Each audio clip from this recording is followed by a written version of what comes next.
Guys, I don't know what's going on. So I'm just going to kind of give you a brief overview of what I've been doing. And it's a recording, so it'll be posted. And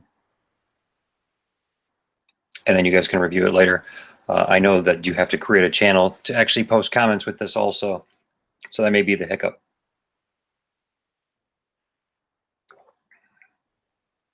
Well, looks like we got Alan Taylor in saying couldn't figure it out. Okay. Well, what I'm going to do is I'm also going to bring up Facebook, the same thread that I was reviewing when I posted about my 10,000 for my first time doing 10,000. It seemed to get a lot of traction, so that's why I wanted to do this, because I had a lot of people that were private messaging me, and to be honest with you, I used, up until this FBA thing, my Facebook is kind of private. So I'm sorry if you asked to become my friend or whatnot. I don't accept those requests just because everything I have on Facebook is pretty much blocked, just because of my family and whatnot's on there. So what I'm going to do is just kind of, again, well, I think I got it also. So we're getting people in little by little. Okay, good. So I'm just going to start talking, and then you guys ask questions if you want.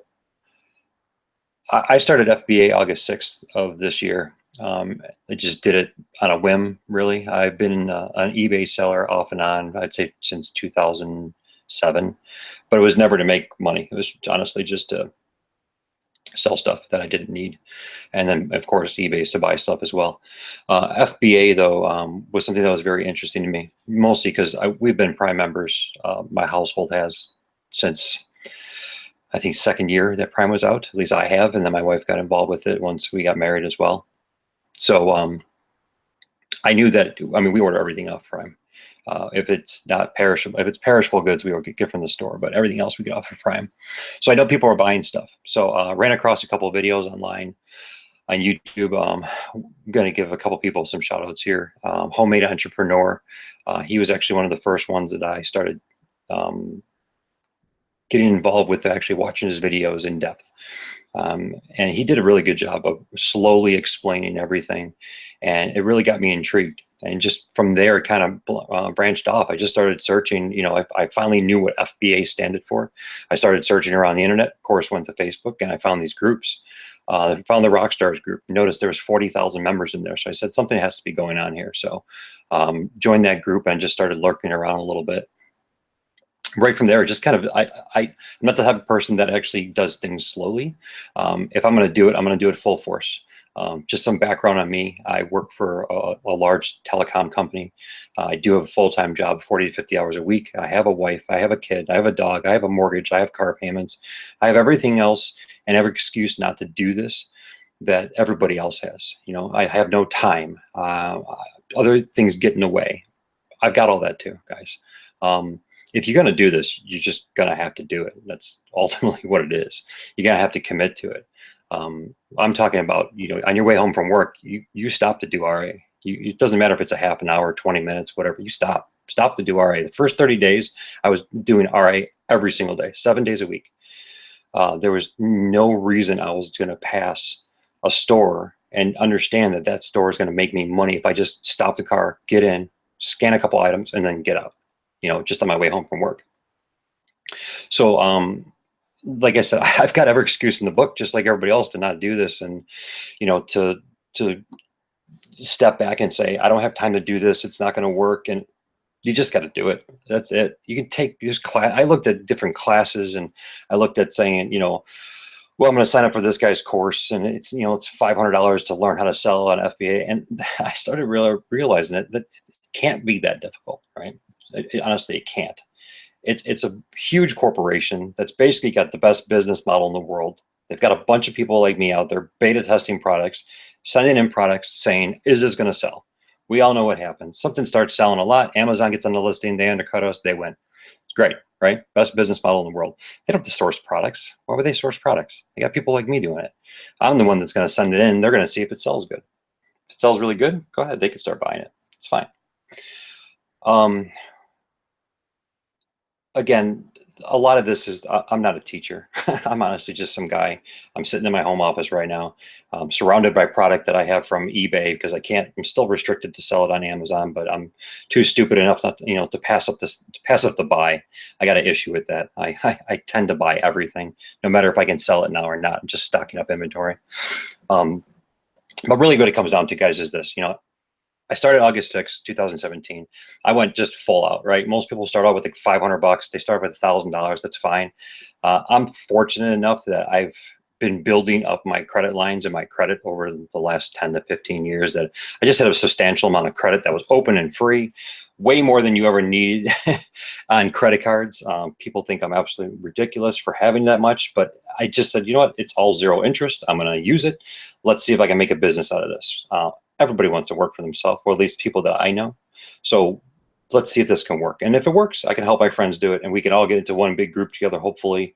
And maybe we can just start a really large organization. But someone's got to take the first step. So again, August 2017, I just started going out and registered my account, did everything, all the basics. I didn't do the Amazon University or anything like that. I watched a couple YouTube videos. I wouldn't say a couple. I watched hours of YouTube videos from different people. I started watching a lot of Chaz's stuff, which was very interesting. He actually piqued my interest a lot, and then got into again going into the Rockstars group. And then basically just started scanning, right? I have the standard FBA sellers app is what I was using on my iPhone. Walked into stores, and the first thing I did, like everybody else, is I go right to the clearance aisle and start scanning. And I was just buying random shit, right? It didn't make a difference if it made $1 or it made $10 or it made $20. I didn't care at that time because I was looking at this as a learning experience. Hi, Charity. Thanks for joining. So what I really wanted to do is I told myself that if it makes me $1, it's worth it, right? At this time, because everything that I do right now is a learning experience. So if it made me, some people say I got to do 100% profit margin. I didn't care about profit margin. I cared about getting the experience. I wanted to send stuff into Amazon. I wanted to sell stuff on Amazon, and I wanted to figure out all the processes first. Of course, I didn't want to lose money. Did I? Yes, I lost money at first, not a lot, but there was a lot of transactions that I started with that I probably shouldn't have picked up. I still do that. I got a bunch of stuff that's sitting over there I'm waiting for either get ungated or to go through eBay with it, just because I bought the wrong product at the wrong time. So again, I basically just started, guys. Took the seller's app and just scanned everything. I sat in the, I'm fortunate enough. I got some really clean Walmarts by me. Where I live, there's 5 or 6 Walmarts. I think it's all because they're handled by the same district manager. They're exceptionally clean. You would think our Walmarts are like Targets or Macy's. Like, they're very clean. They're not standard Walmart. And they have a very good product. It's all organized. Our clearance aisles are not just shit everywhere.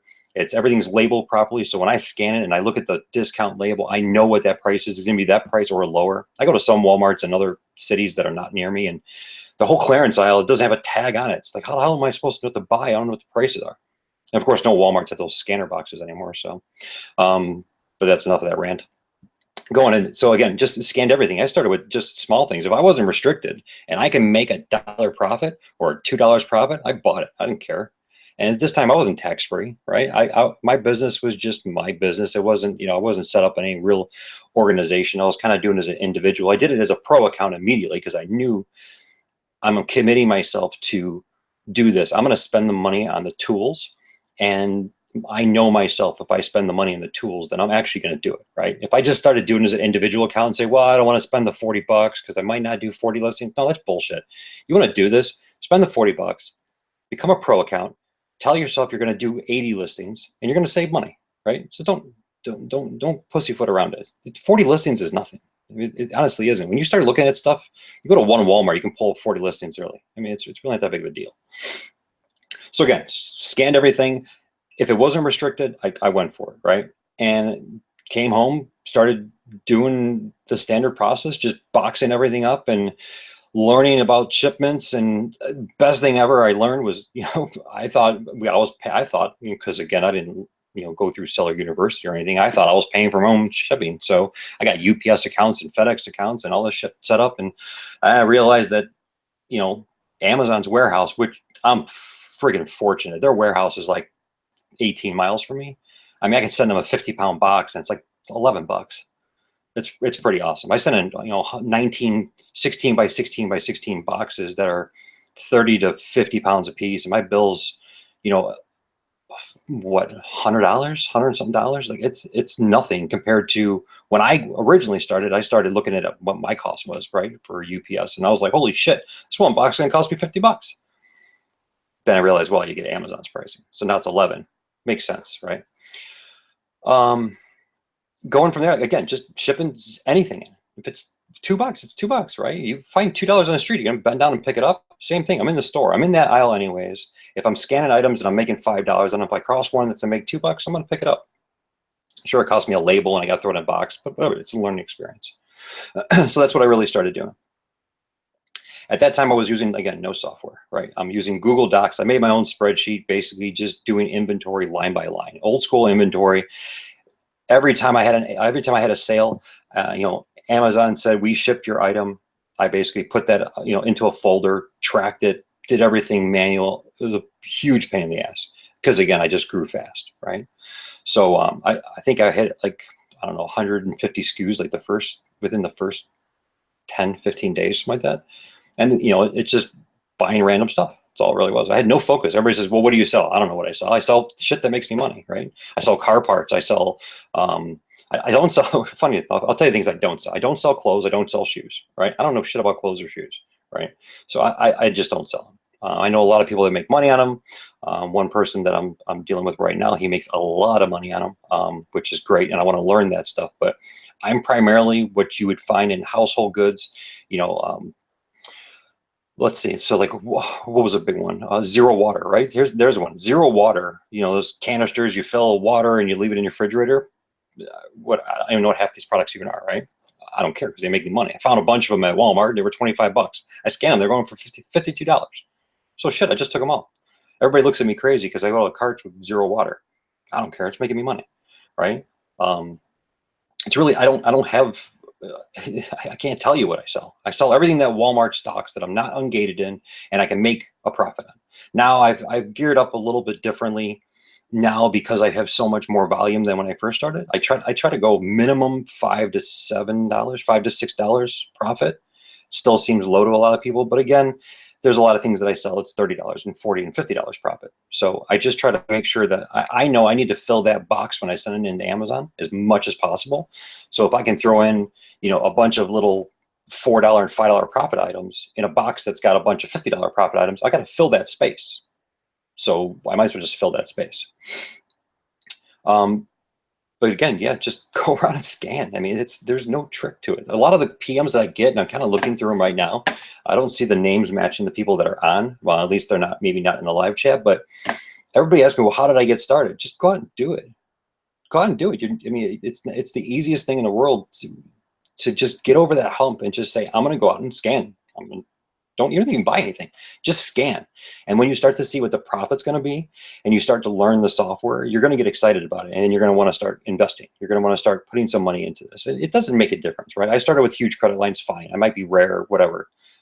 You get $500, you can turn that to $2,000 in a couple of weeks if you really wanted to, right? So go out there and scan. You don't need anything fancy software. You don't need any fancy thermal printers. I started with an inkjet printer, my computer, my basic PC.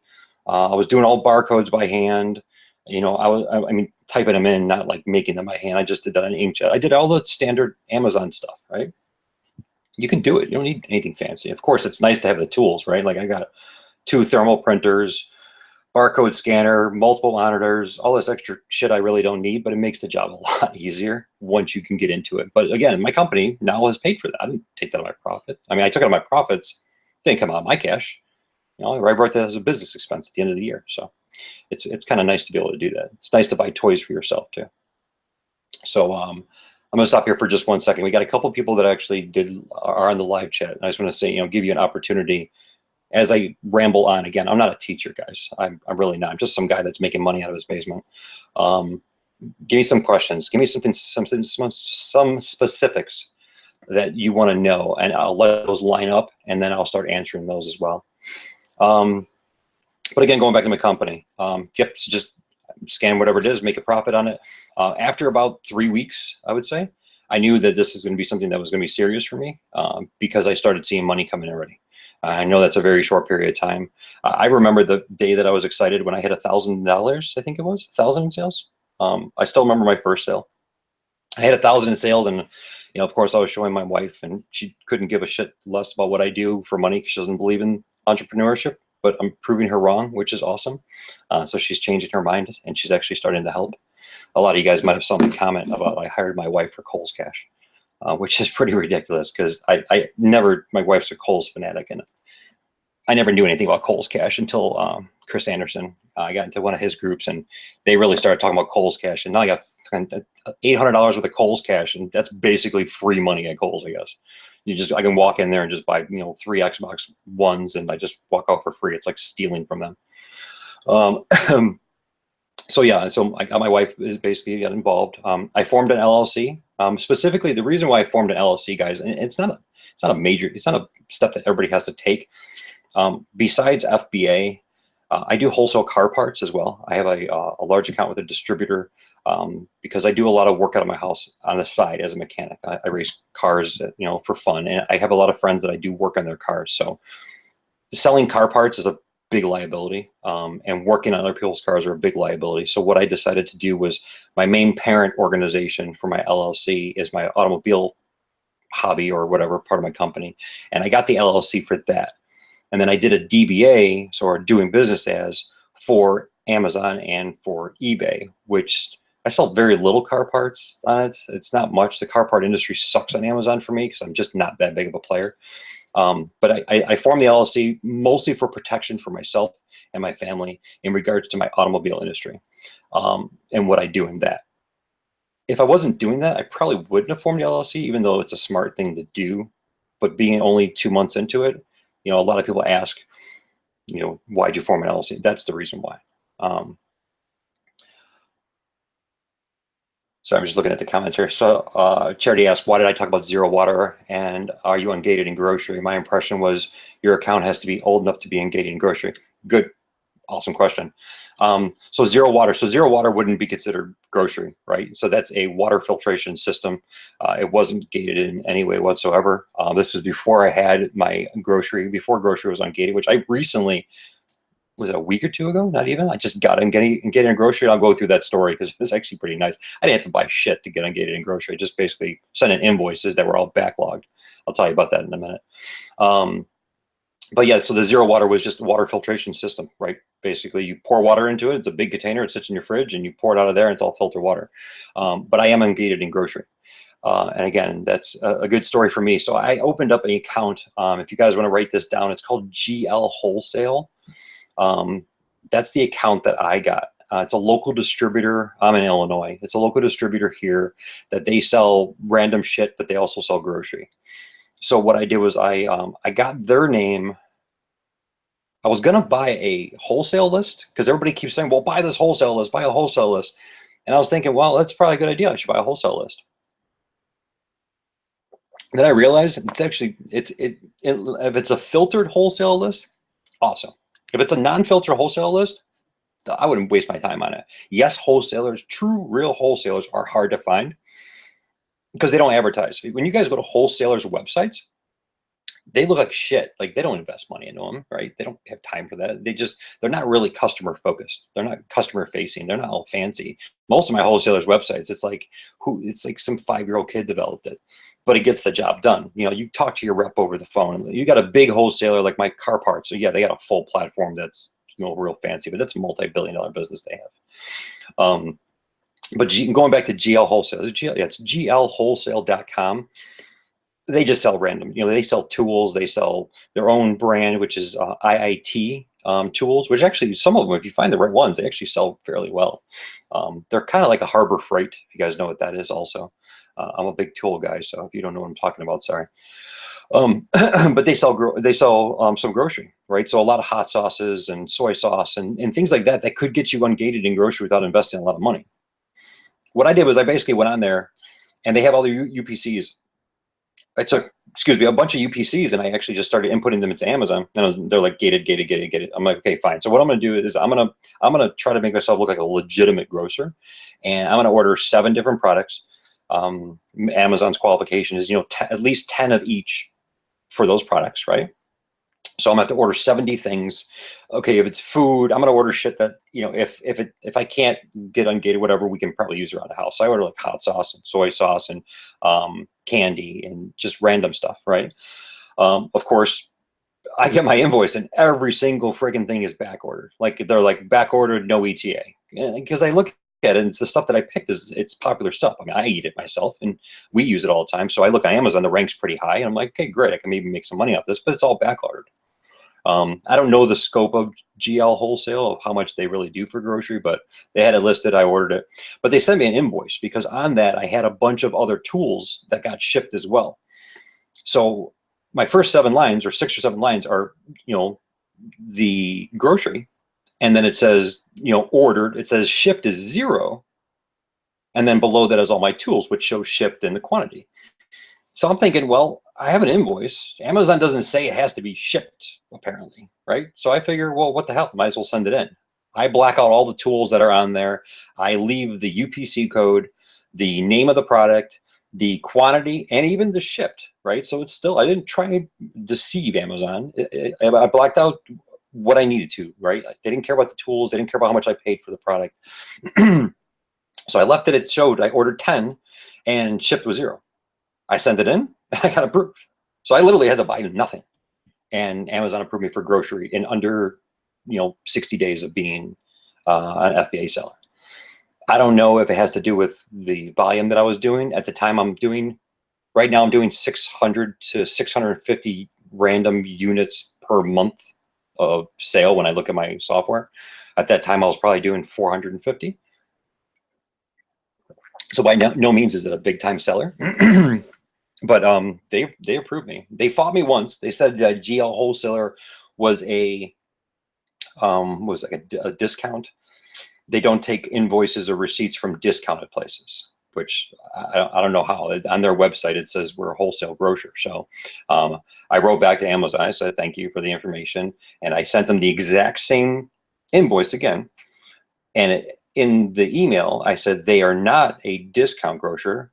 As stated on their website, or in this, whatever I highlighted for them, they are a wholesale grocery distributor, which is part of the, you know, guidelines of what you're asking for. Within 2 days, congratulations, you're ungated in grocery. Wait 24 hours before your first listing, and you're good to go.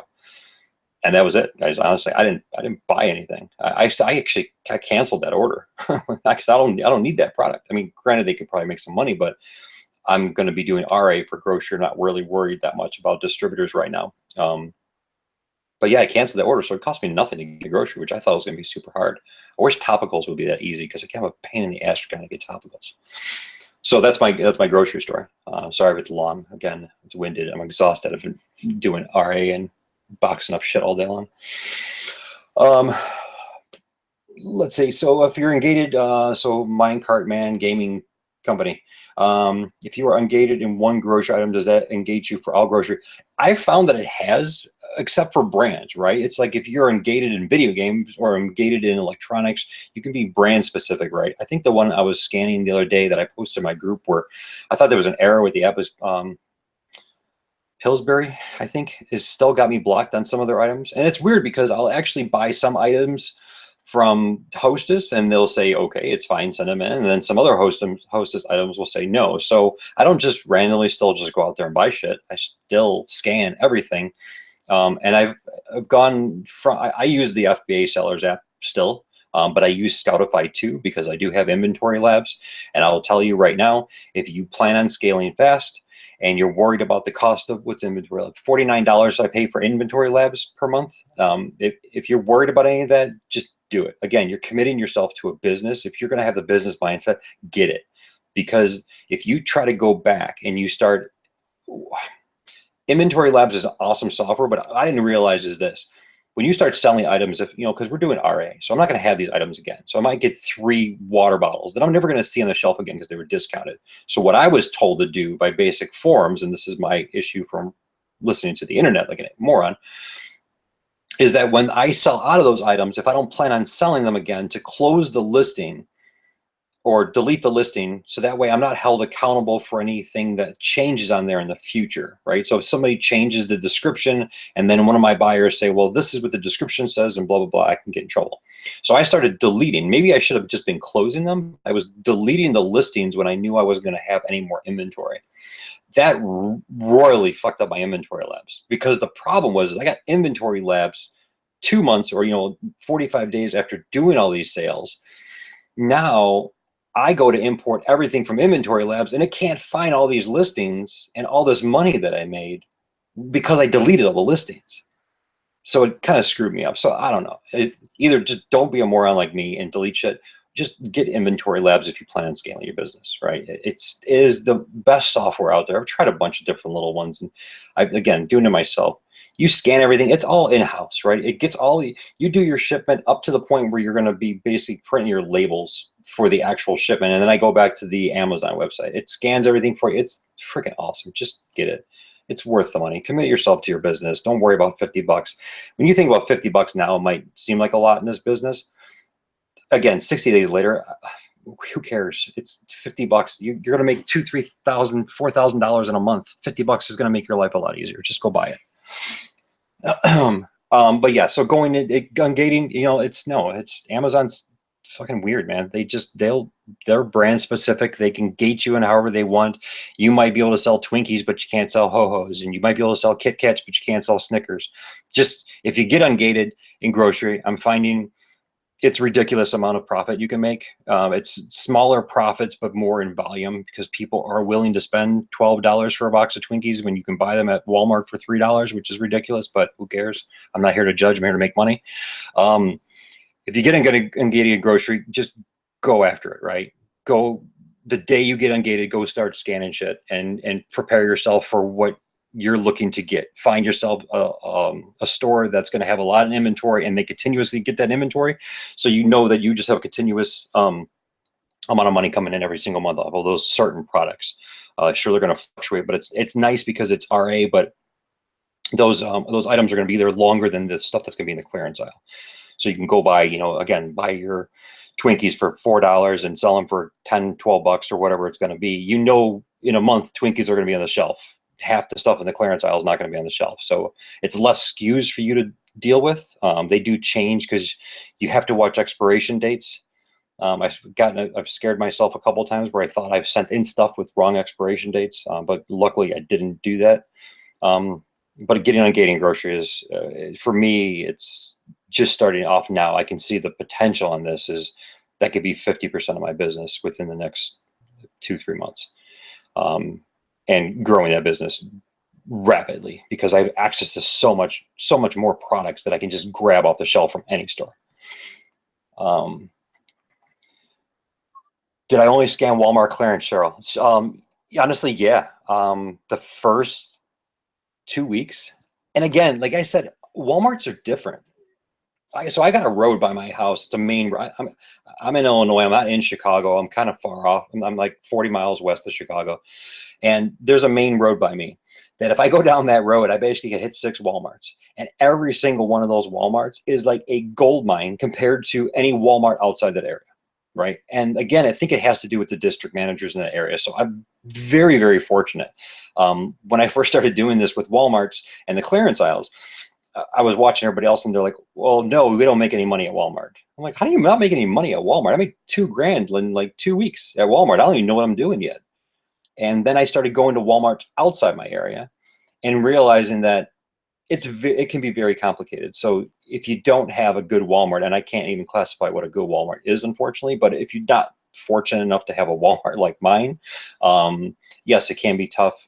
And yes, I only did clearance aisles because I didn't believe that you can buy stuff off the shelf that wasn't clearance and you can still make money. Again, I think that really just came from us being a consumer with Amazon for so long that I always went to Walmart to shop a product, or Walmart, Best Buy, Target. And the first thing I did as a consumer was I would have my Amazon app up and I would scan the barcode as my standard Amazon Prime app as a consumer because I knew that Amazon would be cheaper. So that mindset trickled over and said, well, if it's not marked down on clearance, it's not going to be cheaper at Walmart. because in the past it wasn't. I was wrong, unfortunately. So yes, I did clearance. Basically, I had the 6 Walmarts that I do. It's my routine. They're all within 20 to 25 minutes of each other. I can do the clearance aisles in 1 hour. It's taking about 2 hours at first, but I basically just did 1.5 to 2 hours each clearance aisle. It was an 8-hour day. That was my Saturday or Sunday. And I would just knock that out, and I would send all that stuff in, and that's how I made profit. And then eventually I started realizing that I'm missing a huge opportunity. Also, don't worry about the clearance aisle. Every department has a clearance aisle. Again, I was talking to Chris Anderson about this, and I commented that my favorite aisles in Walmart are the ones that are dingy, but like the dim lighted ones in the back corner. You know, might have like the flickering light bulb or something, just because that's where the good shit is. Nobody goes back there. They just store a whole bunch of shit there, and they just label it and it's clearance, and then you go back there and it's like a gold mine. It might be like, I just ran across a bunch of everybody's changing to LED, so LED light bulbs for your house, for like your lamp. They had a whole bunch of them clearance out at like $1.99, and I scan them on Amazon, and they're like $17 a piece, and just a whole box of them just sitting there. So I'm like, yeah, I'll take the whole box. But it's like some random aisle that I would normally never go in. It was like behind the automotive stuff, so it was kind of weird. But there's every section that you go to. You go to lawn and garden. So lawn and garden right now, I'm in the Midwest. They just clearanced out all their pesticides. They just clearanced out all their lawnmower equipment and all that shit. And everybody's like, well, why are you buying all that stuff? It's going to be winter. Well, it's not winter in Texas. It's not winter in California. It's not winter in Florida. There's people in Florida that are still buying mosquito repellent from me on a daily basis. So it doesn't matter where you live.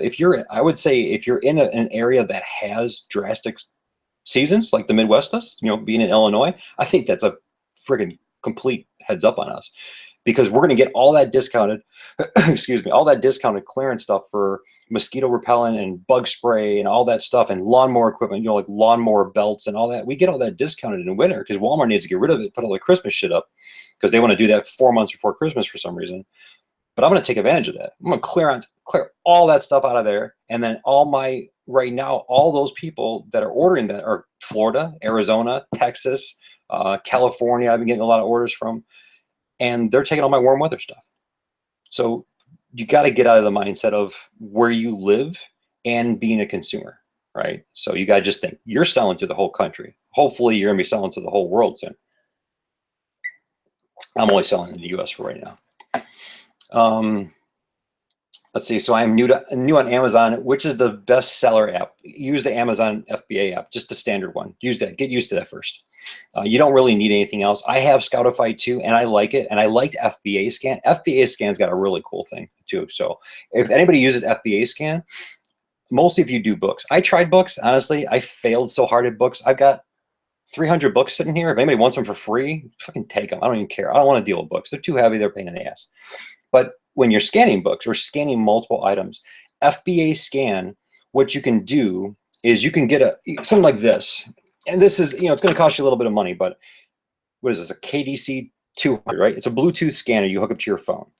So what you can do with FBA Scan is, if you want to look like the weird person scanning shit in the store, you stick your phone in your pocket, you put a headset on, right? Connected to your phone, and you load up your app. And then when you scan, it will leave you an audible tone into your headphones if it's within the parameters that you set. So if you say, I want to sell in books, and I want the category, or I want the book to rank 60,000 or better, and I want to make a 30% ROI, I don't even need to look at the book, right? I can just scan, and every time I hear a beep, I just throw it in the cart. I just keep tossing the cart. It's freaking awesome, right? For doing a lot of scanning. I still use this the way that I use this here. So I've got my iPhone, right?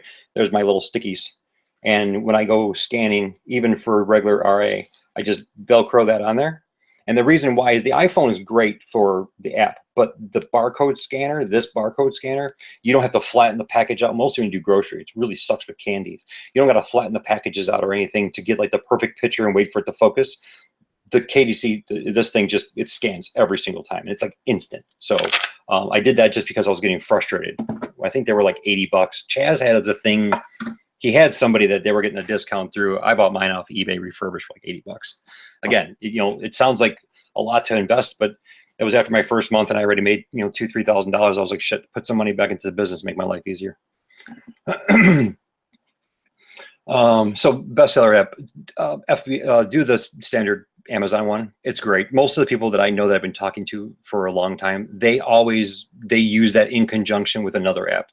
Like myself, I'm using Scoutify 2 because it came with a paid subscription of Inventory Labs. But even with that, I question it sometimes, and I go back to my Amazon app. I trust the Amazon app more than anything else.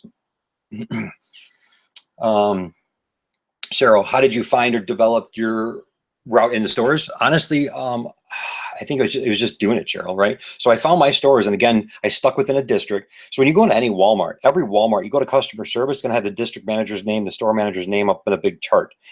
I realized that all those stores within that area were the same district manager. And I asked the people, I said, hey, is this Josh's store or whatever? And I would walk in and they're like, Josh. I'm like, yeah, the district manager. Oh yeah, this is Josh's store. Okay, great. What other stores does Josh have? The reason why is because when you're in the same district, the district managers tend to lay out their stores almost the same. And they also tend to clearance their stuff at the same time, which is going to come into play in a second, because this is going to save you guys a lot of time. I'm going to give you a really good example on this, which I think I can because I'm almost sold out and I can't get any more. So I'll tell you guys what the product was. Yeah, I'm almost sold out. But what I did was I found the district manager and I liked the way that he had everything laid out. So I was like, well, okay, this is cool. So I'm going to deal with Josh's store. So, and luckily it was up and down the street, gold for me. What I started to do is, and I still do this, is that I walk into the store, I immediately go to clearance. For some reason, I always got this thing. I basically run out of the car now when I park at Walmart because I'm so fucking excited about making money. I try to get there because I think somebody else is trying to get there too, which they may be, but I don't know. It's like in a race. But I immediately go to clearance and I walk. Our clearance aisles are usually 2 aisles. So I walk up one and I visually just scan for items that I know I've sold before that I can just grab, which I know I'm going to sell again, right? I try to get those into my cart and just kind of get my motivation going. Because a lot of people have, and I've got questions is like, what do you do when you're scanning for an hour and you haven't found anything? Fuck me, I haven't scanned for more than 10 minutes and not found something. And maybe you're just not scanning enough. Or you're looking at something wrong, or you got your parameters set wrong. My parameters are set like this, guys. It's 42% on my app. I'm looking for 42% minimum profit margin. The reason why is my business is set up to do 35% profit margin, so that gives me a little bit of flexibility. We have debates online about people saying, well, I don't do anything except for 80% or 100%. That's great. You're selling $5 items. You can be making 100%. I'm not always looking for $5 items. I'm looking for an average sales price of $30 to $40 is what I'm trying to get my business to. So a 35% profit margin on those is fine. So when people talk about ROI, you have to find out what are they selling, right? I had a conversation with somebody online. They're doing 1,000 units at $13 sales, and they're doing 100% profit margin. That's awesome. I could do 250 units, which is a hell of a lot less work with a 30% profit margin on a $150 item, which I could source probably just as easy. Maybe not be as sustainable as his candy or whatever he's selling, but I can always find a different product. That's my thought, is that I would rather work with a little bit larger product line, again, that comes to whatever you have for financing, and dealing with 35% profit margins, right? So I set my app up for 42.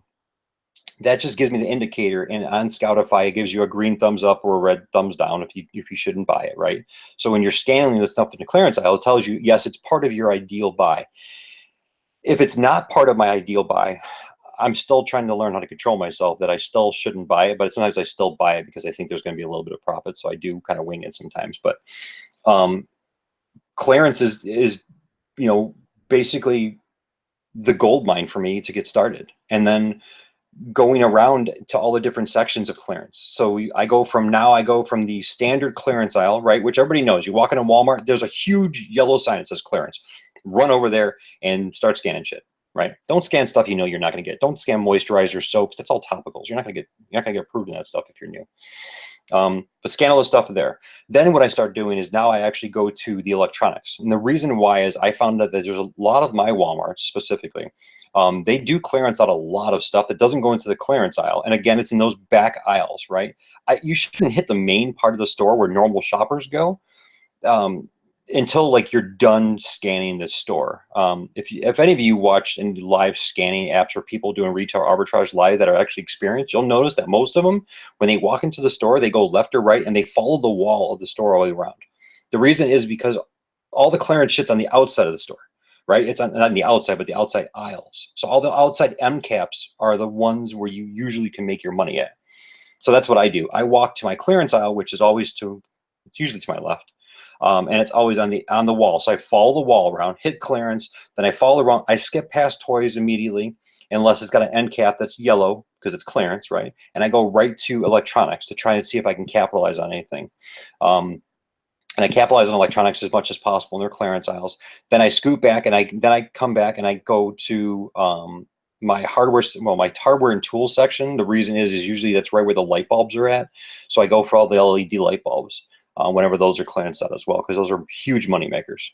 You can pick, like I said, you can pick up $1.99 light bulbs, sell them for 16, 17 bucks, which is pretty awesome. And they're super light. You can stuff a bunch of them in a box. I've never had a complaint about a broken LED yet. I don't bubble wrap them on any of that shit unless Amazon says once in a while to bubble wrap them, but I don't unless Amazon tells me to. Then I go from there. I would go to back to toys and just skim it over quickly. I'm still gated in a lot of things. Hopefully by next week I'll be ungated in a lot of stuff because I found a new wholesaler. But scan through toys quickly. Then I go into home goods, coffee makers, coffee grinders, anything that's that can fit into a like a 12 by 12 by 12 box, because I feel that's reasonable shipping. I get a decent rate on shipping just in case I can't sell it on Amazon. I could also sell it on eBay. And I like to ship 12 by 12 by 12s because I get a good rate from UPS on those. They seem like it's a good size box. That's the maximum I want to do. So, toaster ovens, stuff like that. Just anything that's on clearance. Oh, what did Target just do? Target just clearance out, guys. KitchenAid, which is gated for a lot of people, but if you sell on multiple platforms, my Target at least, I don't know across the country, they just clearanced out all their their KitchenAid, like some of their attachments, right?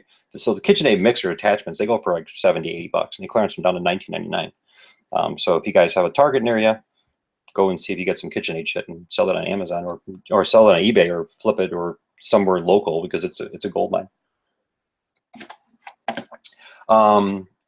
I knew Amazon was the bestseller. Okay, how did you find or develop your browsing story? So that was basically it, Cheryl. But I kind of just got the feeling for it, like what aisles were making me money, which sections were not, which sections I was gated in. I started to skip those, and just you'll develop a pattern. And it all depends on how much you do it. Again, like I said, guys, I did this every day. I wasn't joking. Every day, 7 days a week for like the first month. I'm still trying to do it at least 5 days a week where I'm stopping into stores. I can't. I got this thing where I have to stop at a Walmart if I see it. If I'm during work, I go on my lunch break. If I'm eating lunch, I'm eating a sandwich in one hand, I'm shopping in the other hand at Walmart because I'm making money, right? So just you'll get into your routines and try to visit the same stores. Get to know the associates, mostly the clearance aisle people. We got some really nice clearance aisle people here. They love when you talk to them, and they absolutely love it, guys. If they're putting out a bunch of shit and you scam one of them, and you're like, I'm going to take all that off your hands, and they don't have to put stickers on them, and you don't have to take stickers off, they will fall in love with you because you just made their job fantastic. Going back to that was the story about a product. Again, Walmart was selling, it's one of their branded products.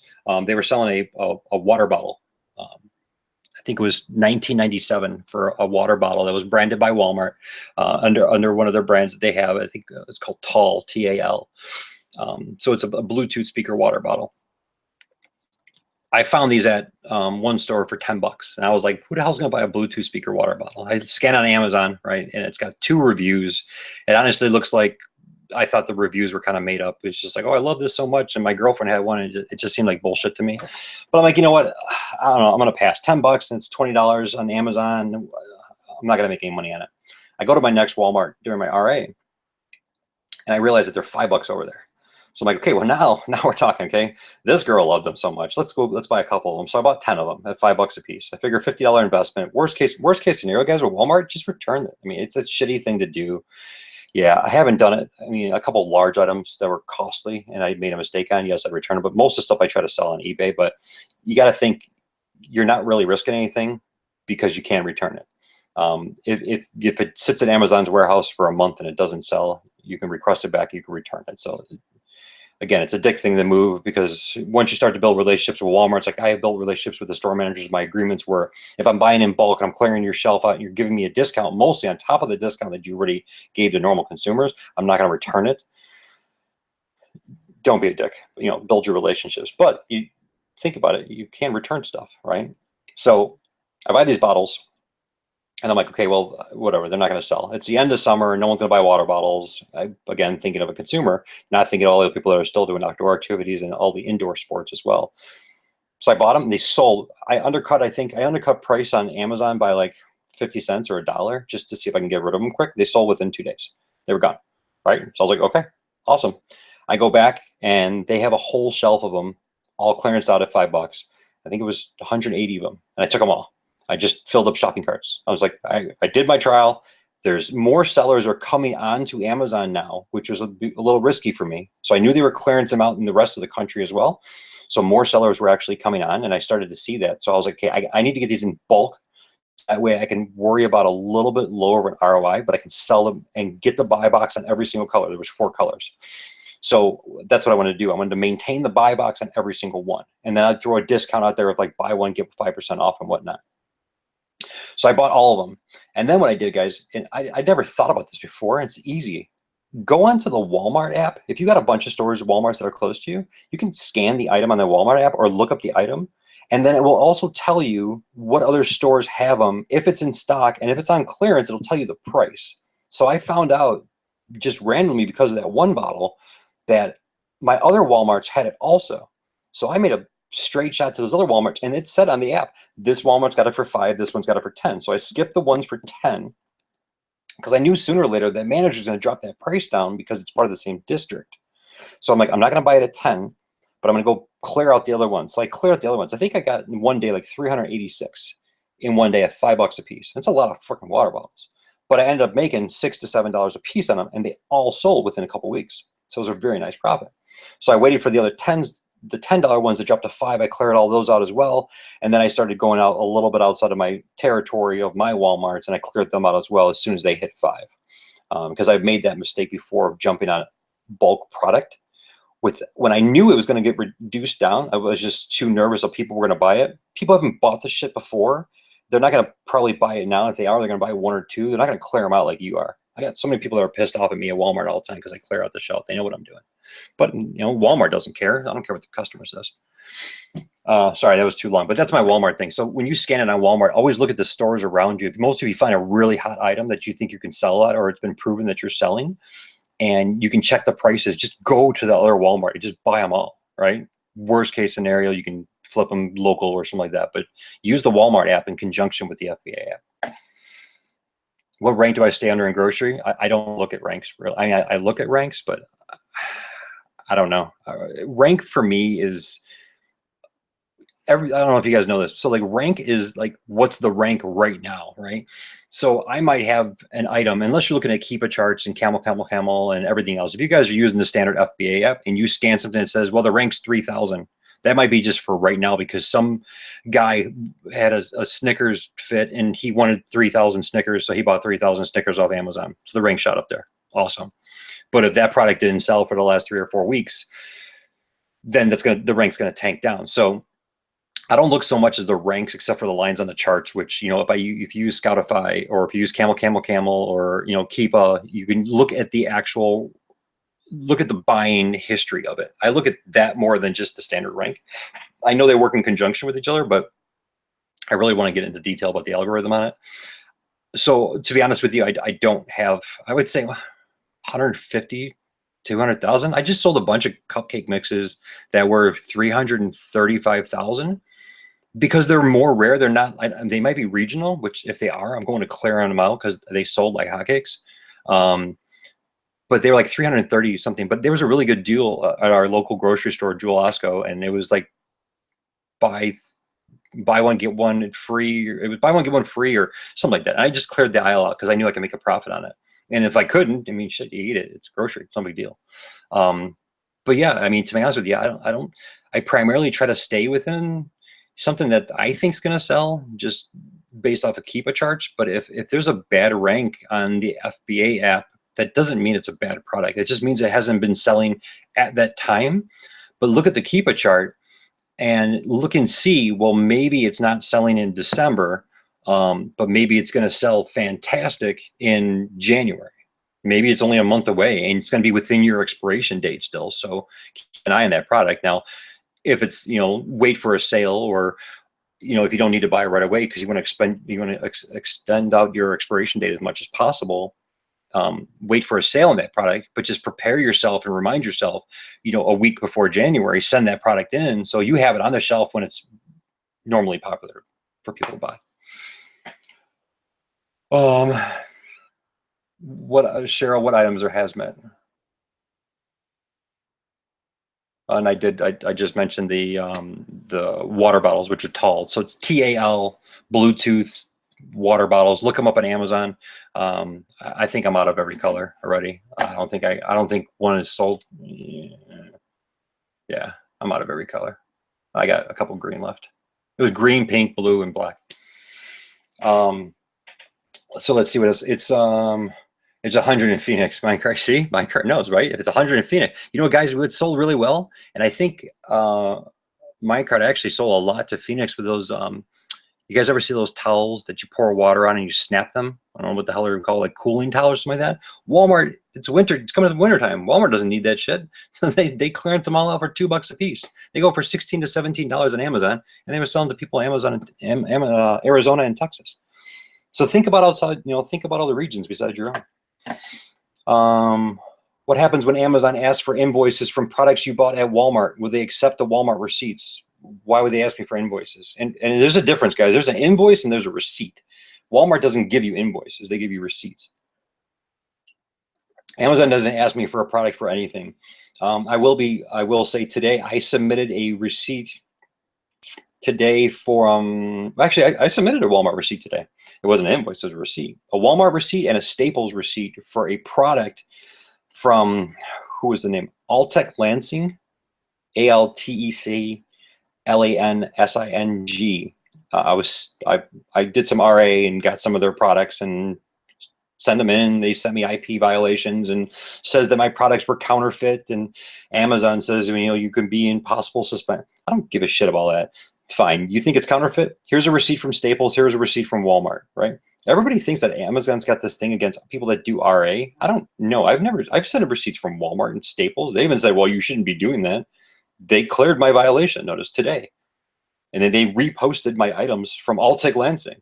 So these guys have been bugging me with all these IP violations and saying that they're going to sue me and all this shit. And Amazon said, well, we have to block the listing because they're complaining. Amazon just lifted it today. And I think I sold one of their speakers like 20 minutes afterwards because I'm undercutting everybody else on this things because I was trying to get rid of them. But I submitted a Walmart receipt and Staples receipt. That's it. And I gave them Amazon that. I said, here, they're not counterfeit. I got them from Walmart. I got them from Staples. This company's lying. And they're actually affecting my business. And I cherish my business and I want my business to grow with Amazon. Can you please assist in getting this infraction off my record? They cleared it within the day. So until Altec Lansing wants to come after me again, I'm going to keep buying all their shit and just keep undercutting them if I see them on the listing just to piss them off. But yeah, there's a difference between invoices and receipts, guys. If you're trying to get ungated for grocery, I don't know anybody that has, so I might not know the truth, but they want an invoice, an actual invoice, not a estimate, not anything else. It's got to say invoice. It's got to have the name of the distributor, how to contact the distributor. It's got to have your business name, your contact information. It's got to have the price, not the price. It's got to have the quantity because you got to have over 10 in most items, or I think it's all items now. If you got UPC code, when you send those things in, if it doesn't have UPC code or anything, make sure you put the ASIN, handwrite it on there and say, this is what I'm selling. Give Amazon as much information. They're not the bad guy here. You guys have to realize, like, people complain about, well, Amazon's making me give them this and this. Well, it's because some other asshole seller in the past screwed it up for all of us, right? So it's some other dick started, some guy from China decided to put a whole bunch of Altec Lansing shit out there maybe 6 months or a year ago. And now they get all, pissed because I'm selling their stuff because they think it's a knockoff because I'm not buying directly from their wholesalers. Okay, so just remember that, yes, you do have to jump through some hoops, but also remember, you don't have to sell on Amazon. Go sell on eBay. Go sell on Facebook. Go sell on Craigslist. If you don't like it, get off the platform. Honestly, it sucks, but you have to just kind of realize that, yes, you're going to have issues because you are going to be running a business. You're going to have people saying that you cannot use their listings. You're going to have people that threaten you. You're going to have Amazon coming down and shut your listings down as soon as your products get into the warehouse, even sometimes sooner. right? You got to deal with it. If you don't want to deal with it, go sell on another platform. That's what eBay's for. eBay restricts very minimal products, right? They don't really care. There are some things that you can't do, but it's nothing like Amazon, right? You can sell pretty much, you can sell expired groceries on eBay. Nobody gives a shit. But it just, play by the rules. Like, you're going to have invested. I mean, somebody asked me the other on the chat before. I don't think I see her in here, but she asked what my current inventory was to do 10,000 in 30 days. I think I have a value of $19,000, a value of, right? So at my current listing price, $19,000 worth of product sitting at Amazon's warehouse. Now that might be, for me, I don't know, I have to look up an inventory labs, and $5,000 to $7,000 or $8,000 my cost, right? But I have a value of $19,000. Do you think I want to piss Amazon off and have to ship all that stuff back here and wait their 45 days or 60 days or whatever they want to do? Because it's, again, it's their playground. And then they're going to bill me for removing all of it. Then they're going to bill me for shipping it. Then I'm going to have to explain to my wife, why the hell do I have 500, 16 by 16 by 16 boxes sitting on a pallet in our driveway, which I can't even get into the fucking garage? No, I'm going to play by the rules. I'm going to do as much as I possibly can. And I don't care what the brand says. I care what Amazon says. So Alltech Lansing comes to me and says, don't sell my shit. I say, well, you screw yourself until Amazon says it. Amazon says, and they said, now they're filing that it's counterfeit. Here's my 2 receipts. Here's my email tracker that I sent Alltech Lansing emails, and they never responded. What else can I do? I can't do anything else. So it's not on me. It's on this company who's just going out there putting IP violations out. Okay, Amazon pulled the listing. Now they got the listing back. I'm selling their stuff. Let's see what happens. Tell a story about a product you were almost out of. The bug spray. So the product that was almost out of, I think, was the tall water bottles, but the bug spray, what was the bug spray one? So that was, I mean, the bug sprays was just the clearance and everything off brand. Guys name off. It's that brand. I wasn't gated in really anything. There was like 2 products of theirs, which like their tiki torch kind of off things, which were blocking me from that listing for some reason.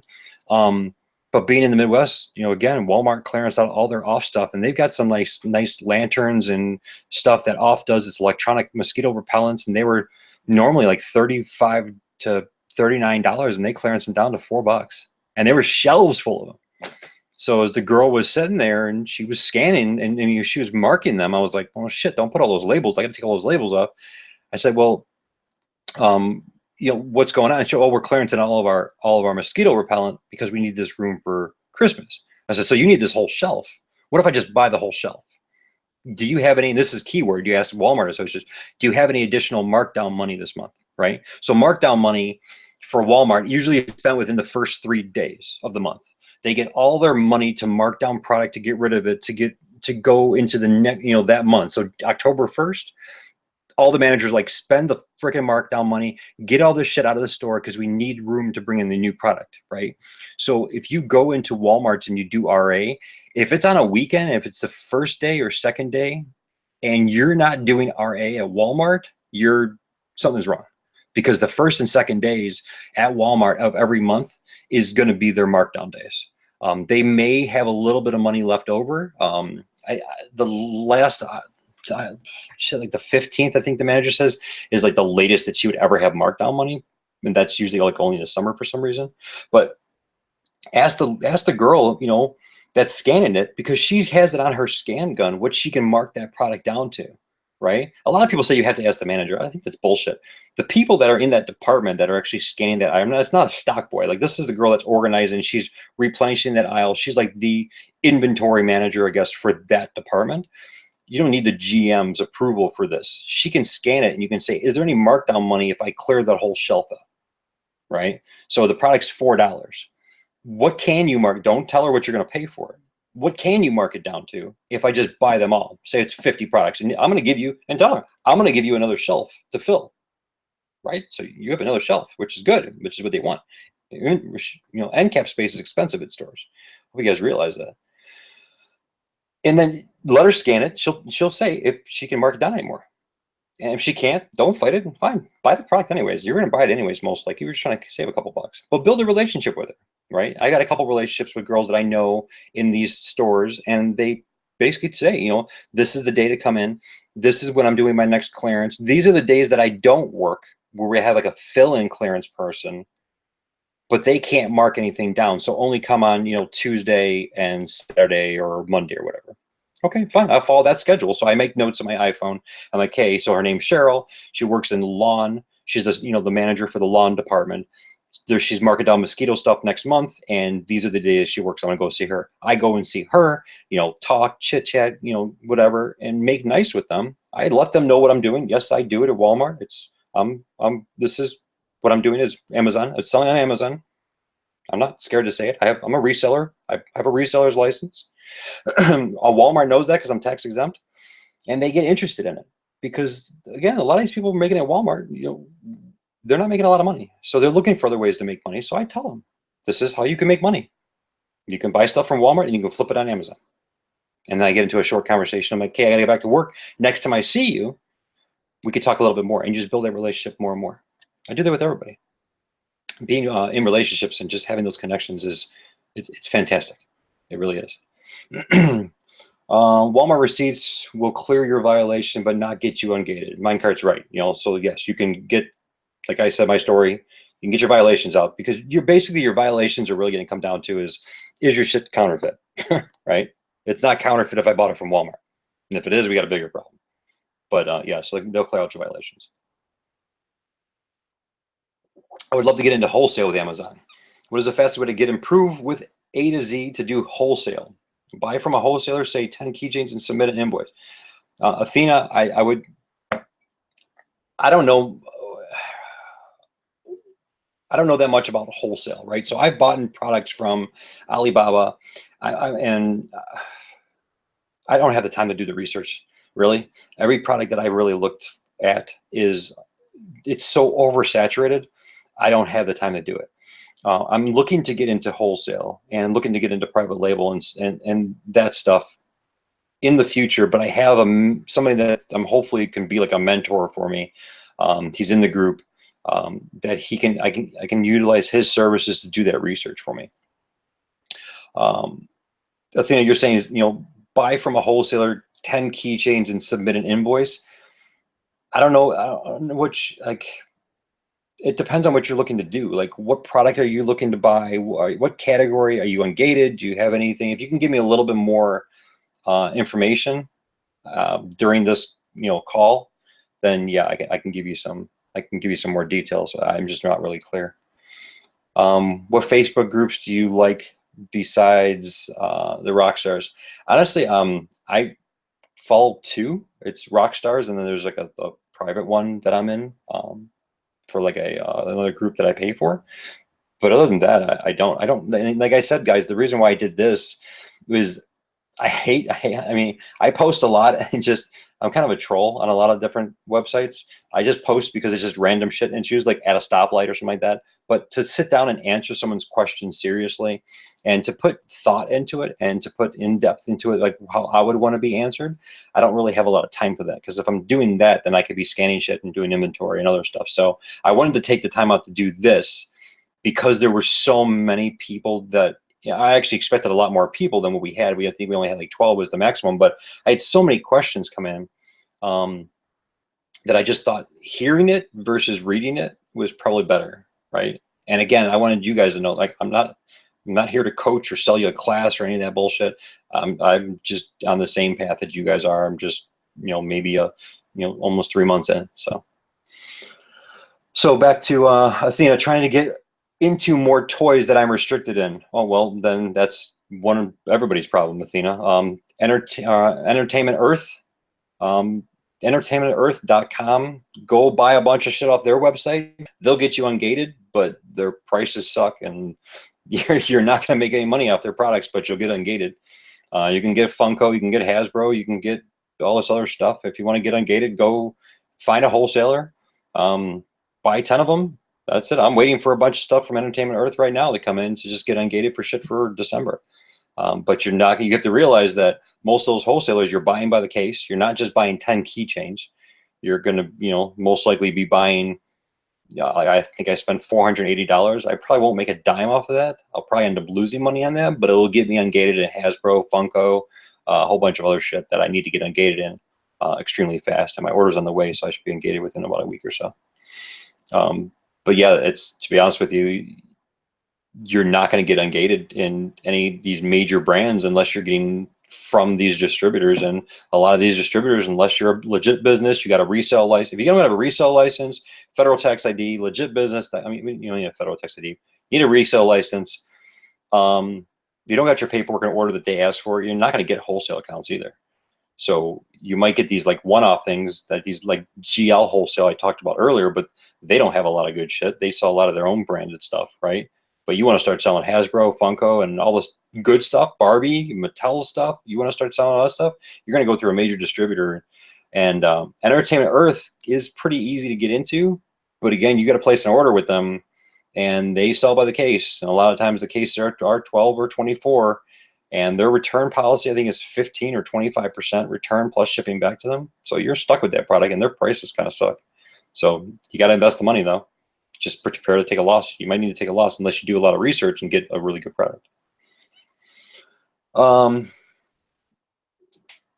Yeah, Athena, Mattel, Barbie, Marvel, all that shit's gonna be restricted. It's all restricted for me. It's all there's stuff that's still restricted for a lot of guys. People that have been doing this for years. You don't need to do any of that. You don't have to. Don't focus on brand name. That's one. When you're first starting out, don't focus on it. If you want to just make money immediately, stop focusing on brand name. Go out there and scan shit in the clearance aisle. That's it. Don't worry about what the hot toy is. The hot toy and all that stuff, it's gonna be so oversaturated anyways. I made that mistake. I bought a bunch of those. What are they? The Hatchimal surprises. I think I got 30 of them sitting around here.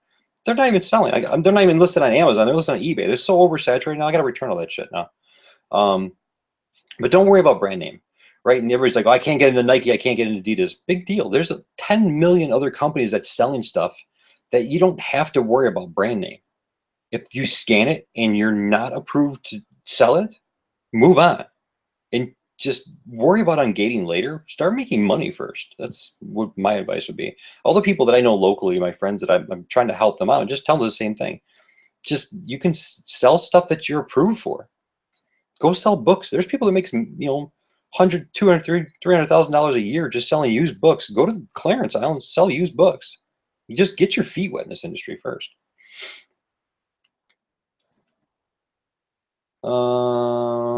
Submit the invoices. Yeah, I think, like I said, it makes sense, right? Submit the invoices once you get it. It's pretty standard process for that.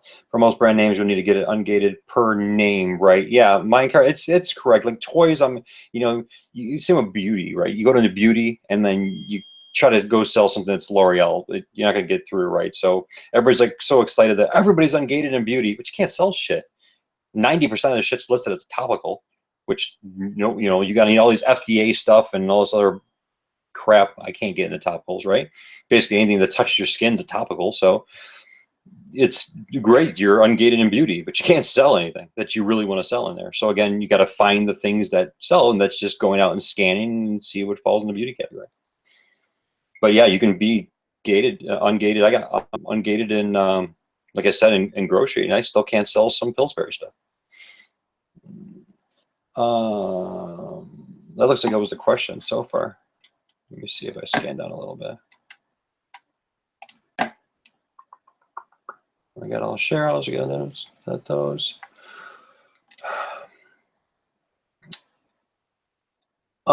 Anything, I've been sitting here jamming around for like an hour and 15 minutes, guys. So I just, I appreciate everybody's interest in this. I'd be more than happy to sit around and talk if you guys have any more questions right now. I got most of my shit done in preparation for this, so I don't really have much more to do tonight unless I get a bunch of orders that come through from eBay. So if anybody has any other questions, just shoot them in the, put them in the comment box.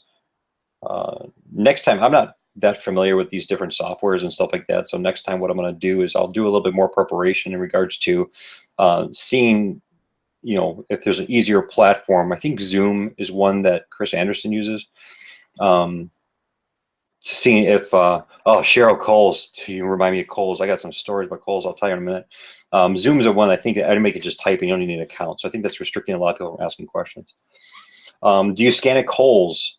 Are they friendly to resellers? All right, so Kohl's, number one thing. Kohl's really pissed me off, right? So I'm in a group. We got a bunch of bolos, right? So they're be on the lookout, BOLEs. Basically, somebody posts a thing that says, "Hey, look out for this," and then you go and buy it. Mostly online. It's for online arbitrage or in store. I like doing RA because I see the product, I see the people, right? I can physically see the product. If I need to open the box, I can open the box and whatnot. And everybody's like, well, you got to do OA, you got to do online arbitrage. You're wasting your time running around all these stores for retail. So I'm like, okay, great. Let's do online arbitrage. So I go and spend $3,000 at Kohl's because they're having this huge electronic sale. And honestly, 70% of the shit is open box. It's fucking damaged. And they're selling it. There's nothing on the listing from Kohl's that says it's damaged, right? So now I got all this shit that I got to bring back to Kohl's, and Kohl's doesn't let you ship it back to them unless you want to pay shipping. So now I go to the fucking store with, I would say, $2,200 worth of shit from Kohl's. That literally looks like some kid got into it and just beat the crap out of it, and they were going to sell it. Ridiculous. Kohl's completely pissed me off for online arbitrage. Scanning at Kohl's is different. Going in and actually scanning at Kohl's, you can make a lot of money off of iHome shit. I've been scanning iHome stuff lately, and you can make a lot of money off iHome. Another thing is if you get into clothing. So with Kohl's, a lot of different people scan for clothing there, and they make really good money. I primarily, again, I stay away from clothing and shoes as of right now. Not because I can't do it, it's just I don't have any interest in it, I would say. Electronics and home items and things that are mechanical, like those things actually interest me, and I have a passion for just mechanical things and electronic things, and I kind of can gauge what's going to sell better with those, so I kind of focus on those. And you kind of just find your own niches, which I'm blocking myself from making money, fine, whatever, but I'm still learning. So but scanning at Kohl's can be good only if you use their coupons. If you go and buy something from Kohl's, you're never going to make money off of it. Now, if you go buy something from Kohl's with 30% off because you have a Kohl's credit card, and then you also have a 30% off coupon or something else you can stack, or a 20% off, yes, then you can make money. But if you don't have a Kohl's credit card, I wouldn't waste my time on there. Honestly, even the 30% offs, they're so close margin-wise, at least for the ones that I've seen. And doing RA has been a complete clusterfuck for me because they just send in so much crap that's just literally, guys, you open a shipping box and there's 5 iHomes radios sitting there and the boxes are ripped off. You open the box and it's just open box inventory, but it doesn't say that on the website. It just says that they're having a clearance sale. Clearance doesn't mean you can just beat the shit out of everything. Apparently at Kohl's it does. So sorry, that's just my rant. It's been a hell of a week with Kohl's shit this week. But yes, scanning, but just make sure you stack all coupons. Get Ebates, guys. Get Ebates for anything you buy online. If it's your shipping supplies, if it's anything, if you buy anything at Amazon, Walmart, Target, Kohl's, Costco, whatever, get a link extension. So get the camel at link extension for Chrome. Use Chrome for this. If you guys use Safari or Internet Explorer, I'm with you. I used to hate Chrome, but I use Chrome now specifically on this PC. Get the Chrome extensions, get Ebates, and make sure you get the notification extensions to remind you when you're buying stuff, if it's for your business or it's for sourcing, that you're getting money back. You need to start stacking coupons and stacking all this kind of stuff. That's where a lot of people are making their real money. Is you go into Kohl's and it might only be a couple bucks that you can make profit, but after a 30% coupon and then a 20% saver coupon because Kohl's has a special online, and then you're getting 3% back from Ebates and you're getting 5% back from your credit card, that's where you're going to make a profit. And for Walmart, for anybody that's out there that's got a tax identification number, contact the IRS, go online and get your reseller's license. For me, in Illinois, I automatically have a 7% lead on everybody else because I don't pay any tax at Walmart, right? So my tax rate's 7%, everything that I buy. So anybody else that's in my area that's doing retail arbitrage at Walmart, I got a 7% profit margin that they don't, if they don't have a reseller's license. If I have a federal tax ID, I went to IRS, I asked for a reseller's license, they sent it. They didn't ask for any real qualifications. I said, I buy auto parts shit and home shit and this, and that's it. It was easy. So get a reseller's license. Kohl's won't take it. Target definitely won't take it. They won't, there's a lot of stores that won't. Menards will take it, some other places, but Walmart's number one. I do 90% of my shits at Walmart. So everything I buy is tax-free. It just makes inventory so much easier. calculating things so much easier, and you automatically make that 7% profit margin that other people wouldn't make. What about the prep and ship? How long does that take? That takes a long time, Mark, actually. I'm getting faster now because I have a lot of scanning, and Inventory Labs has helped me drastically because having a thermal printer. So I use, if you guys want to know again what I use, is the Dymo, what is it? Label Writer 450. And then I have a Dymo Label Writer 4XL. And I started with, again, I started with an inkjet printer, and I got sick of that within a week. And then I went to a LaserJet. It was an $88 Brother LaserJet. You get them at Walmart for like 88 bucks. Pretty awesome LaserJet printers because the toner is so much cheaper than dealing with inkjet bullshit.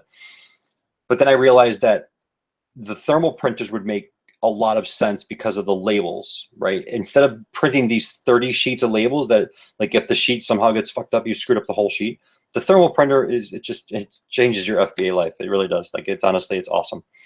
Label Writer 450 will do just labels for UPCs. The Label Writer 4XL will do both shipping label, but I'm too lazy, so I just bought both because I wanted one for my UPC labels and I wanted one for my shipping labels, and not have to like keep switching the material back and forth like the thermal paper. I'm lazy. I got the 4XL for 85 bucks refurbished on eBay. It works perfectly fine. I bought it was like a $3 extended warranty through some third-party company just in case. The Dymo 450 was, I don't know, like 50, 60 bucks. It's, again, it's $130 invested. But now I'm not switching around paper. I'm not running out of stuff. I got rolls of paper versus stacks of these 30-thing labels, and you'll find the processes that are easier for you. Take advantage of those, because when you start to scale up fast, you get overwhelmed with all these little things. And getting a 30 sheet of labels stuck in an inkjet printer that takes 15 minutes for you to figure out how to get it all reconfigured again and all set up again, it's not a hassle that you need. So if you're going to start to scale, get it, even just the one for the UPC. Shipping labels you can do anywhere, right? Shipping labels, you don't print that many if you're doing FBA. I would start with the Label Writer 450, or just altogether just get the 4XL, where you can do both in the future. But prepping for me has gotten a lot faster now. I basically bring all my stuff in. If I have a lot of stuff, I take one in with me and then scan the UPC code through Inventory Labs. So the way Inventory Labs is, I scan the UPC code, it automatically loads it into the system for me. I put my buy price in there. It tells me, if I have any discounts off of it, if I save 30% or whatnot.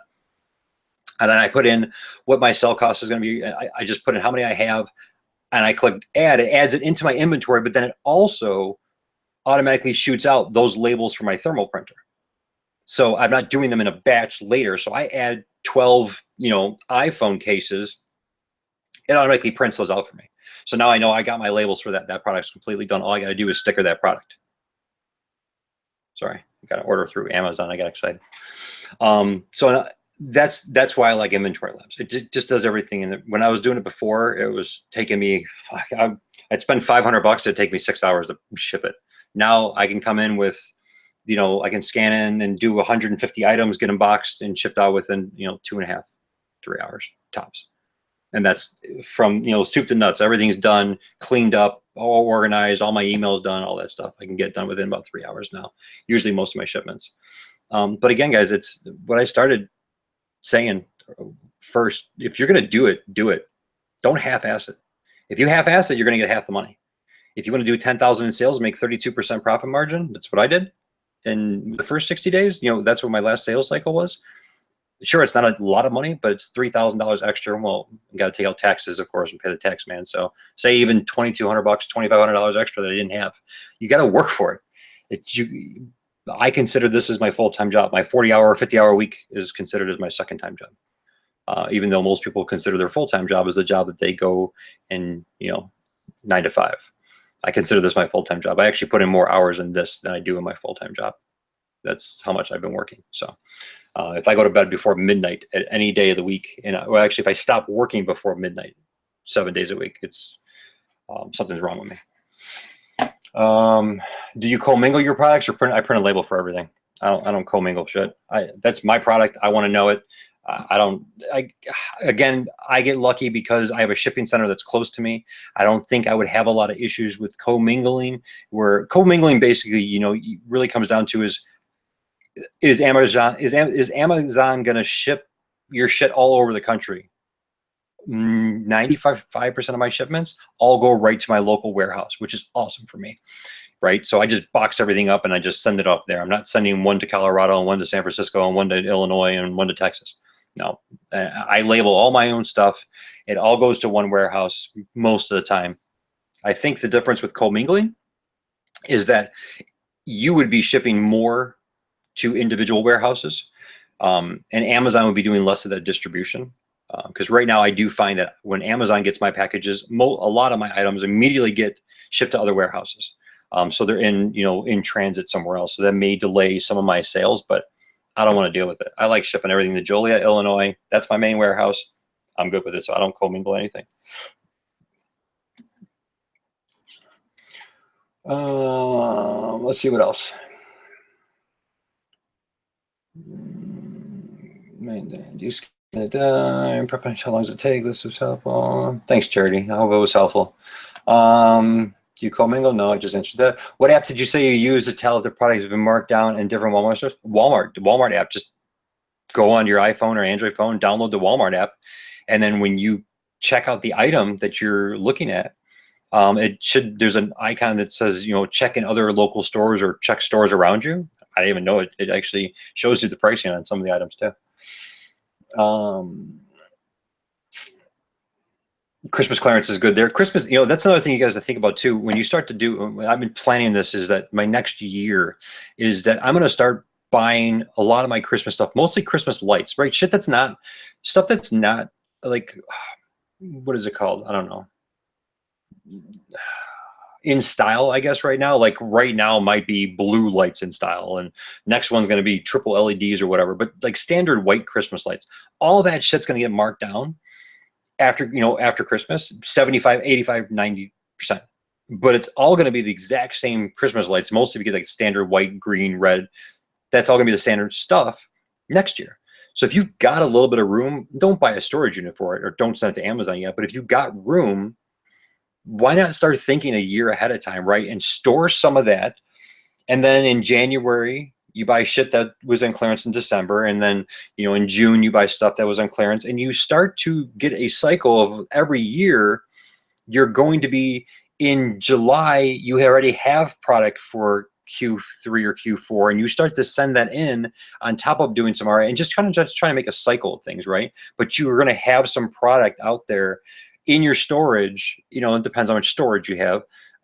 Again, don't pay for it, but just in your house in boxes. You say you got 100 packs of those Christmas lights, which are pretty small, but you got them at 50 cents a piece, and they sell for $5.99 or $10.99 or whatever. You might be able to make some money off of it. It's not going to spoil. They're not going to go out of style because they're standard lights, right? So you can think about that stuff. And even during the year, people buy Christmas lights all year round just for decorations on patios and stuff like that. So yeah, Christmas lights and all the Christmas decorations, any lighting is, I'm going to be buying a lot of that stuff as soon as Christmas is over. That's for sure. I didn't know you can take your reseller's license to Walmart on everything. Yeah, including grocery. So when you have a reseller's license, you go to customer service for Walmart, and they'll give you a white card. It's just a handwritten card. It gives you their Walmart reseller permit number, and you just give that to the cashier every time you make a purchase. Make sure you give it to the cashier before they start ringing anything up, or else they got to cancel the whole transaction. I've done that a couple times, but just give them that, and they do tax exempt, and it's for everything. Except you can get blocked on a couple things. I got blocked off memory cards before, but then I just went to customer service, and I'm like, hey, I sell memory cards. Can I get tax exempt? And they fixed it. So you might got to talk with them. But when you fill out the application on there, just basically check mark every box. Just be like, I sell home goods. I sell grocery. I sell everything. Wherever it says, just check it off. I sell tires. I sell everything. I don't care, because I don't know what I'm ever going to buy. But yeah, Walmart's extremely reseller friendly. They don't give a shit. That and like Dollar Store, Dollar General, that's tax exempt as well. They don't have a card they give you. You have to fill out a form every time you go in. At least by me, you do. But I can go to the store manager, and she tells me, she's like, we get new shipments in on Tuesdays. If you want to, if you want to just buy them by the box, I won't even open the boxes, because then that way they don't have to stock the shit and they still sold it. You're making their life easier by buying shit in bulk. So they like it. How do you organize your receipts? Cheryl, that's an awesome question. I wish I organized my receipts because I was just thinking about this today. I need to get some kind of an app. I'm actually going to be speaking with an accountant soon, but I need to get an app where I could scan all my receipts in. I know there's plenty of apps out there. I'm very technical savvy, so I know I should have did this before, but I got so many Walmart receipts, and the shit's just everywhere. Because think about this, on a day that I go RA shopping, that's a minimum of 5 to 7. It could be 5 to 7 receipts, depends on, if I'm doing multiple purchases in one store or not. Because sometimes I go and I get a deal in the store and I fill the shopping cart and I don't feel like carrying 2 shopping carts. So I go and check out, put all this shit in my car, and then I go back in the store and I have to get another receipt again. But I got so many receipts. I got to figure this out. But I know there's a bunch of scanning applications where you can make them into searchable also, which would be fantastic. Because that's one of my biggest problems right now, is trying to find the receipt that I need, because I have so many of them when Amazon's asking for proof of something. So I'm going to look into that. If you run across anything, hit me up on Facebook, shoot me a PM, and just let me know if you find one that's for receipts that are scannable. After, like, if they input it as a PDF, I got to figure out something though, because I got fucking receipts everywhere. So right now they're just in a shoebox labeled by month. Is it difficult to set up inventory labs and your scanner and printer? No, dude, it's honestly, it's super simple. Inventory labs, I love it. I mean, for the people worry about the money, they're like, oh, I can spend $500 a year on something else. Well, go and do it. It's worth my time to spend $50 a month. You can go get a little, little scanner gun. I got a scanner gun off Amazon for $12.99. It's not like a Bluetooth fancy one. This Bluetooth is for when I do RA. This is more expensive. But then I've got, when you're putting stuff into inventory labs, you just got your basic, click, regular scanner. There's just a cabled one. It plugs in USB. It's $12. Just buy one. That way you're not typing in UPC codes all the time. Thermal printers are easy. You plug them in and you set them up like a regular printer. You make sure you know your label sizes. Its labels are by like a 5-digit code for Dymo, like 3996 or 3662 or whatnot. And then you just plug that in and it works. Like, I've had no problems with it. But yeah, I use Dymo. Some people say, well, do Zebra. It's all a thing of like who's better. I like Dymo because they're cheaper. The shit break. I could buy 2 or 3 Dymos before I can buy 1 Zebra. So I like Dymos.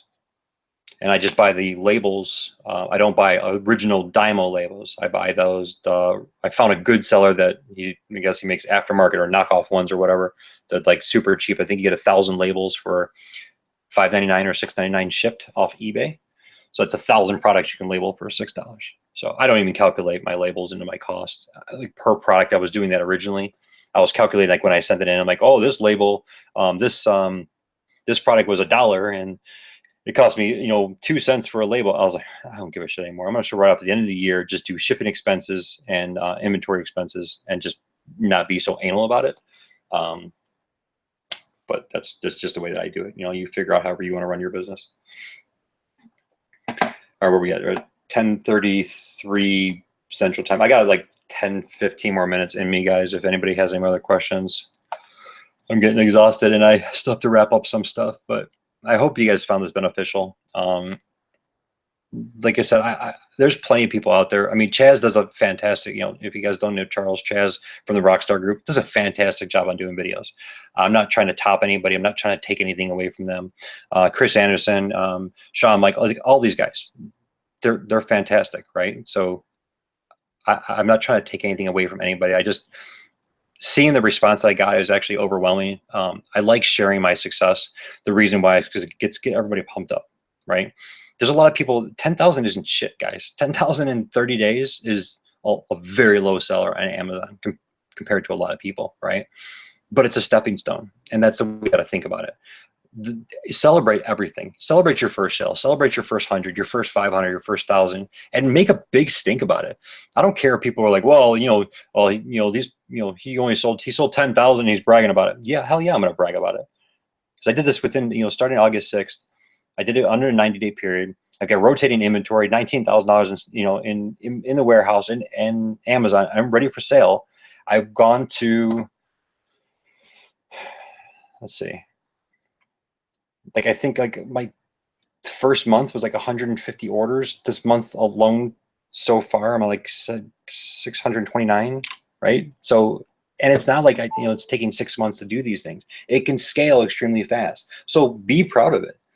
Talk to your friends about it. Talk to your family about it. They're not going to understand what the hell it is, but I like telling my wife about it, even though it frustrates the hell out of her, because of the fact is that she can see how fast it moves.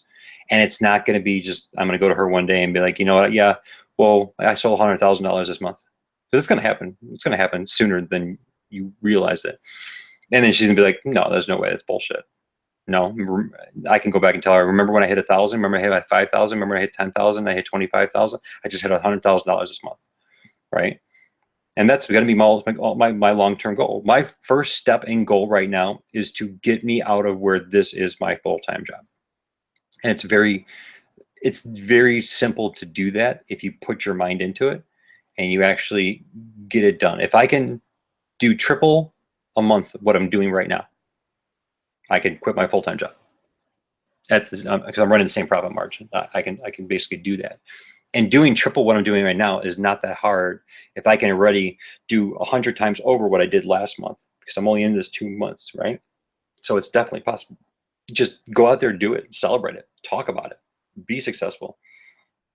I mean, this is your life that's in your hands, so you might as well just take advantage of it.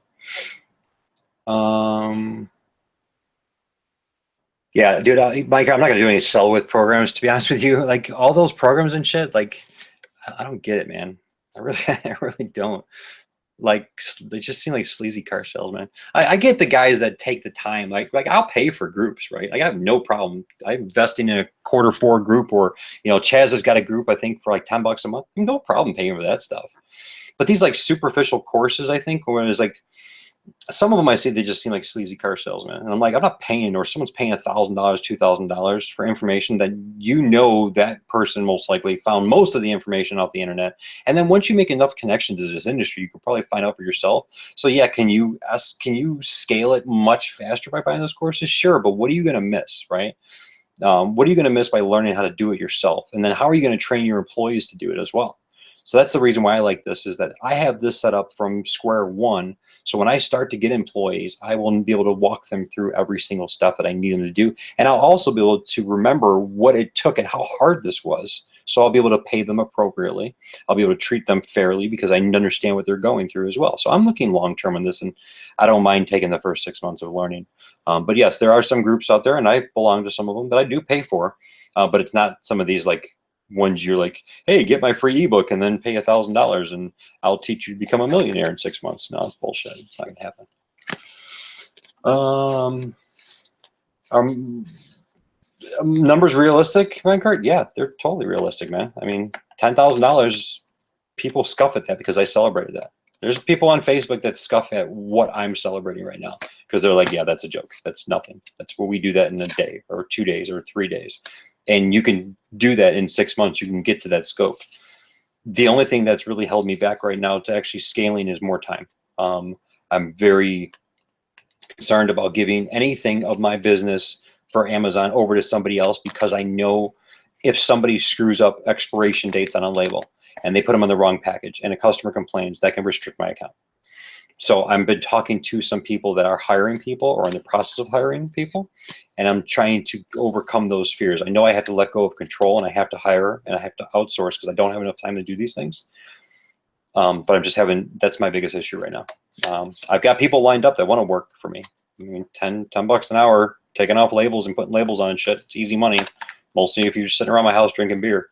But the problem is well, maybe the beer is not a good thing if you're dealing with expiration dates, but I have a control issue in regards to I don't trust anybody yet with my business because of the amount of effort that I'm putting into it. I need someone that's going to be passionate about it, and I just don't.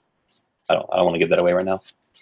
Do I use Jungle Scout? Yeah, I use it every day. I've got the Chrome extension. I don't use the regular website, but I've got the Chrome extension, and I've got it off of Scoutify as well. The two things that I always hit for most products are going to be Jungle Scout, and then I also use Camel. So I use those on a daily basis. Every time I scan I would say 75% of the time, if I scan something, I'm going to also tap on the Jungle Scout icon. or camel to do some more research. You can't do enough research, and it only takes a second. All you gotta do is learn how to read a graph. That's it. You're looking for ups and downs. You're looking for spikes. You're looking for anything that's irregular. You're looking to see why this product was 10,000 this month, but it was 150,000 the last 2 years, right? It can save you a lot of money by learning graphs. I think, yeah. Well, I don't know. We got people still viewing. No problem, Athena. Thanks for joining today.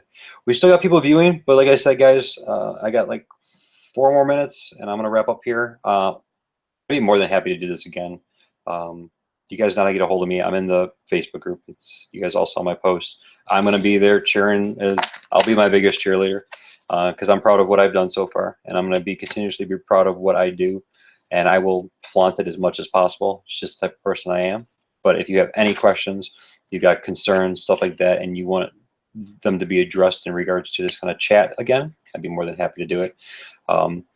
Again, for the people that might have joined later, on Facebook, I don't accept new friend requests, unfortunately, on Facebook, unless I really do know you, and that's strictly because of the fact is that I have a lot of pictures of my family and friends and stuff on my Facebook, so I keep all that private. So don't take it personally.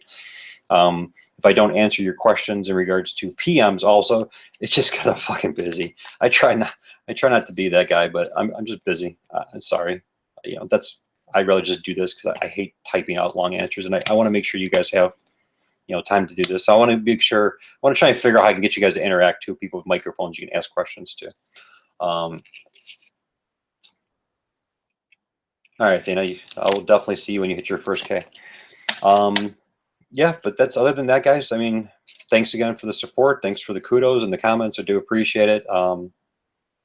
Hopefully, I think we're at, what was that? That was like a week ago. We did the 10,000. I did the 10,000. We could go at 10,000, 12,006 right now. So there you go. So I prove it. 1206, right? It scales fast, guys. It does. Still running over a 30% profit margin too. The more you send in, the more money you can make. It's pretty much that simple. You want to make money on Amazon? Go buy shit from Walmart. And it's simple. That's it. So, all right, guys, I'm going to sign off. Let's have any other questions, which I don't think we do. Thanks, Cheryl. Appreciate it. Appreciate all the questions too. So, you guys have any questions? Hit me up. Send me a message. Hit me up on the Facebook, Faceplace, whatever it's called, and I will let you guys know next time I do a new broadcast. Okay. Thanks, guys. Appreciate it. Bye.